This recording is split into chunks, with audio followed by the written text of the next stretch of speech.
Hello. I guess, like the rest of the universe, you are aware that Robin Williams killed himself a few days ago. And as people of my generation, Robin Williams was a huge star because of his capacity of doing both comedy and drama. A lot of people know him for his improv and his great comedy, but he was able to provide some very interesting character in some very deep movie. And that's sad that he was not during his living really acknowledged for this. But what surprised me or troubled me the most is the reaction of the people after it. And I'm always amazed how people deal with this issue of depression and mental illness um, in 2014. Because sometimes I feel that we are still in 1964. Well, I was not around, but still equating depression and sadness. Is that man was sad, the sad clown. Depression is a disease like cancer, like diabetes, like high pressure. It has nothing to do with being sad or have no good reason to be happy. And the last thing someone who is depressed want to hear is cheer up, you have a good wife, you had a good job, so you're no reason to be depressed. It's a chemical imbalance in your brain. As diabetes is how your body cannot process properly sugar and glucoses. And I'm still surprised about how people react about this. And I understand that there's always, not always, but very often a surge after a celebrity or someone in the public eye commits suicide, kill himself or herself. That some people might do the same.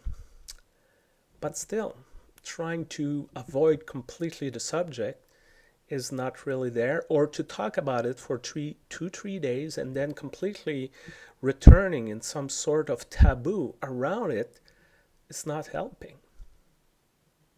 I know in the media, in social media, and everywhere there was a lot of if you're in struggle, please reach out. Here's the phone number. Here's the resource. You can do something.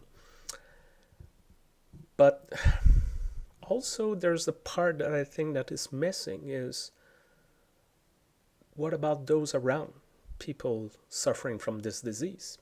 Because I'm pretty sure almost everyone has someone around them who has this disease in one way or another, or has some sort of mental disease, chronic anxiety, depression, schizophrenia, and many.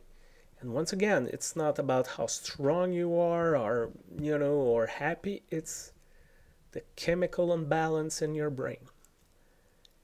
And what we need to say is to those around, you need to do something.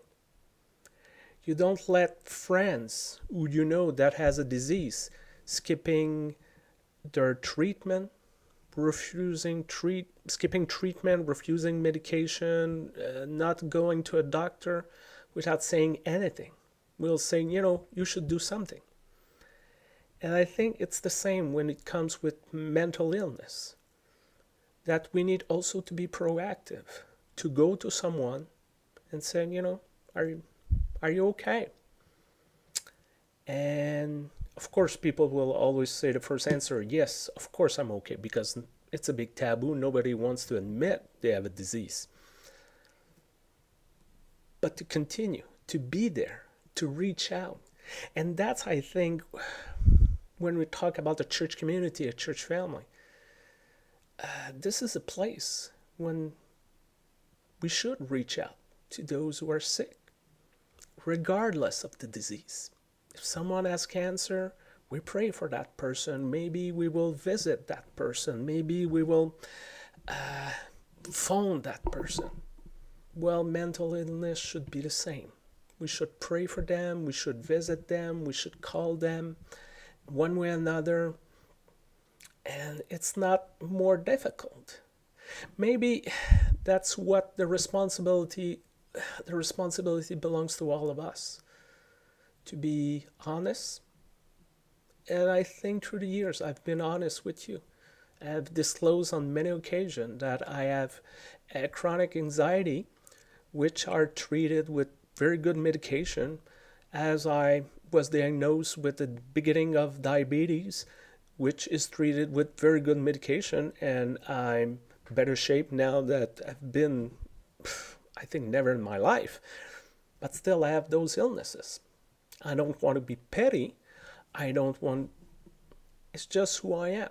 These are my little illnesses, like everybody else has those little illnesses, like a bad knee or high blood pressure they're carrying with them. So I guess we need to care for one another and to be honest and to receive this and not to treat this like it was something shameful or just to be there. So I hope this week we will reach out for one another. We will be aware. We will receive what the people around us will tell us, that we will be honest about who we are also with those who are around us, who love us, who care for us. And we will go further to break this stigmata, this taboo, this unease around a simple but cruel illness. Take care of yourself and care for one another. See you soon.